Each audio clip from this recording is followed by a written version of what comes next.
Hop. Shizofreniya nima?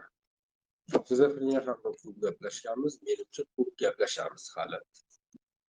Chunki psixiatriyani oddiy qilib aytganda kardinal markaziy kasalliklardan biri. Endan o'z-o'zidan yuzaga keluvchi sababi noma'lum bo'lgan kasallik hisoblanadi. Turi judayam ko'p. Turi judayam ko'p. Hop. Shizofreniya tashxisini biz birinchi o'rinda tomog'i shishib ko'zi qizarib, konjektivit bo'lgan, tomog'i shishib, faringit bo'lgan, qon bosimi oshgan, qon bosimi kasalligi bo'lgan yoki insult bo'lgan, shunga o'xshagan kasalliklar qatorida qabul qilishimiz kerak. Bu bir. Ikkinchisi, kasallikning erta belgilaridan biri birinchi o'rinda oddiy qilib aytganda ilk belgilardan biri bu g'alatilik. Gapi g'alatilik, o'zini tutishi g'alatilik, mulohazalari g'alatilik, ko'rinishi g'alatilik bilan boshlanadi. Ya'ni siz ko'rayotgan dunyoni boshqacha ko'rishni boshlaydi. Siz muhokama qilayotgan voqea ustida g'ayritabiiy xulosa aytishni boshlaydi.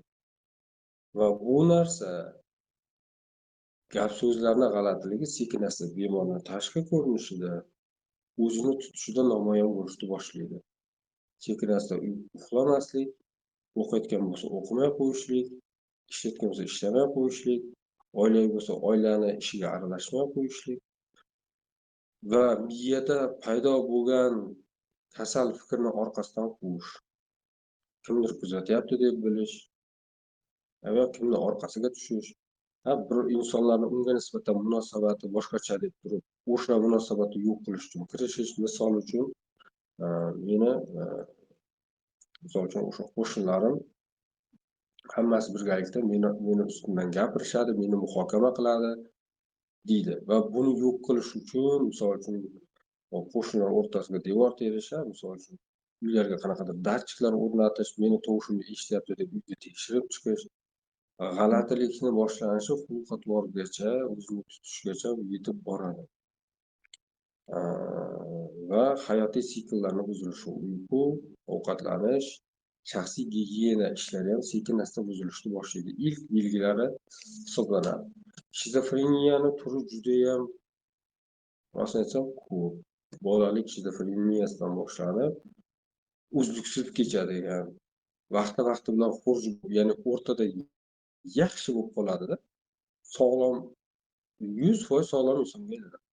Va vaqti bilan ahvoli og'irlashadigan, har ahvoli og'irlashganda borgan sari bemor o'zini ijtimoiy vazifasini bajarmaydigan insonga aylanishiga qarab olib boradigan va faqat xuruj bo'ladi, xurujda o'zgaradi, xuruj bo'lmaganda bir umr yaxshi yuradigan yoki yana bir turi velotekushi deyiladi, sekin asta kechadigan, bemorga kichkina bir shikoyat qo'shilib qolib, o'sha shikoyatni orqasidan uzoq muddat yuradigan, misol uchun vahimali qo'rquv sindromi bilan ba'zan ajratish qiyin bo'ladi.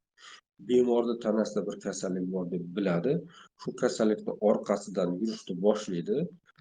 Birinchi uni tanasida kasallik bor deb doktorlar ularni tekshirib, bemorda UZI yoki qon analizlari qilib, ozgina o'zgarish topib, uni davolab, keyin davolanmagandan keyin psixiatrga boring deyishdan qo'rqib, uni sekingina yaxshi nevropatologga boring deb yuborib borib, yoki psixonevrologga yoki neyropsixologga yoki psixoterapevtga deb yengilgina qilib uni yuborib borib, albatta psixiatr ham, har bir psixiatr ham, balki hech bir psixiatr ham avliyo emas, ko'rgandan tashxis qo'yib qo'yadigan.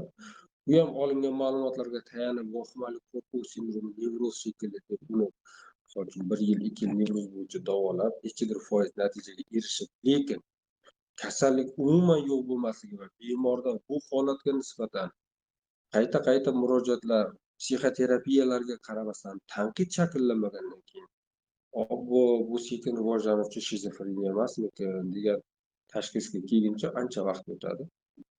Shunday turlari ham bor. Shizofreniyada asosiy qilinadigan ikkita ish bu tashqaridan yordam, dori-darmonlar bu yerda bir turadi, birinchi o'rinda turadi. Ikkinchisi ijtimoiylashuv. O'z kasbi, o'qishi, ishi bilan band qilish, o'zini kuchi doirasida. Ana shu ikkita narsani qilsa, shizofreniya kasalligidan ancha natijaga erishsa bo'ladi. Chunki qiziqib internet oddiy YouTube'da nemislar uchun Germaniya ham psixiatriya bo'yicha juda ko'p olimlar yetishtirgan, psixiatriya sohasida juda ko'p salmoqli ish qilgan davlat hisoblanadi. O'sha davlatni nemis tilida yozib shizofreniyalar haqida ko'rsangiz, birinchi oladigan yangiliklardan biri bu kasallikni oddiy qabul qilish hamma. Shu tashxis bilan odamlar yashashligi, bu kasallikdan misol uchun qo'ni-qo'shnisi ham, o'zi ham qo'rqmaydi. Dori ichib, o'zi murojaat qilib, hech kimga muhtoj bo'lmay ishida ishlab yurayotgan kasallarni, o'zlarini internet bloglarini yaratgan ruhiy kasallarni yoki misol uchun o'sha ko'rsatuvlarga chiqqan ruhiy kasallarni ko'rasiz. Chunki ularda g'ayritabiiy fikrlash bo'ladi. G'ayritabiiy fikrlash ba'zan juda ajoyib kashfiyotlarga ham sabab bo'ladi ular. Agar hattoki demoqchi bo'lganim, bu kasal o'zi og'ir kasallik, lekin shundan ham to'g'ri foydalansa bo'ladi. Paralogik mishleniya bo'ladi, g'ayritabiiy xulosa qilish. Ana shu xulosadan hattoki shu paytgacha insonlarda aqliga kelmagan narsalarni ba'zan ular topishadi. Chunki ularni fikrlash ketma-ketligi standart bo'lmaydi. G'ayritabiiy bo'ladi. Bunga oddiy bitta misolni aytishim mumkin. Bemorni oldiga 4 ta rasm qo'yasiz va bemordan so'raysiz. Mana shu 4 ta rasmda ko'rilgan obrazlardan qaysi biri ortiqcha? Qaysi biri ortiqcha? Qolgan 3 tasi bir-biriga bog'liq. Birinchi rasmda poyezd yo'lini to'g'rilayotgan inson, ikkinchi rasmda misol uchun dengiz qirg'og'ida ishlayotgan dengizchi yoki kemada ishlayotgan dengizchi, yana bir rasmda ofisda o'tirgan, kompyuterda ish qilib o'tirgan odam va yana bir rasmda o'rtada turibdi, uzoqda tomosha qilib, osmonga qarab, uzoqni tomosha qilib turgan inson. Qaysi biri ortiqcha desangiz, odatan ortiqcha qilib o'sha bekarchini chiqarishadi hamma.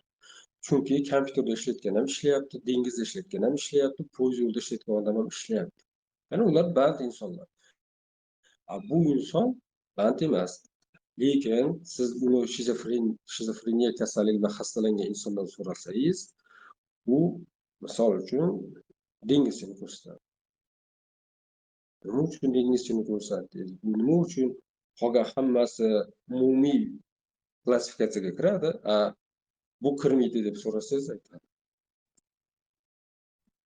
Qolgan rasmlarda osmon yo'q, yer bor.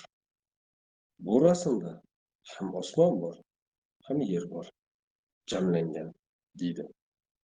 G'ayritabiiy, ya'ni 3-chi, 4-chi, 5-chi o'rinda turadigan narsalarni birinchi o'ringa chiqarish. Birinchi o'rinda turgan narsani misol uchun pastga tushirib yuborish, ya'ni bemorning xulq-atvori, o'zini tutishida o'zgarish ham shunda bo'ladi.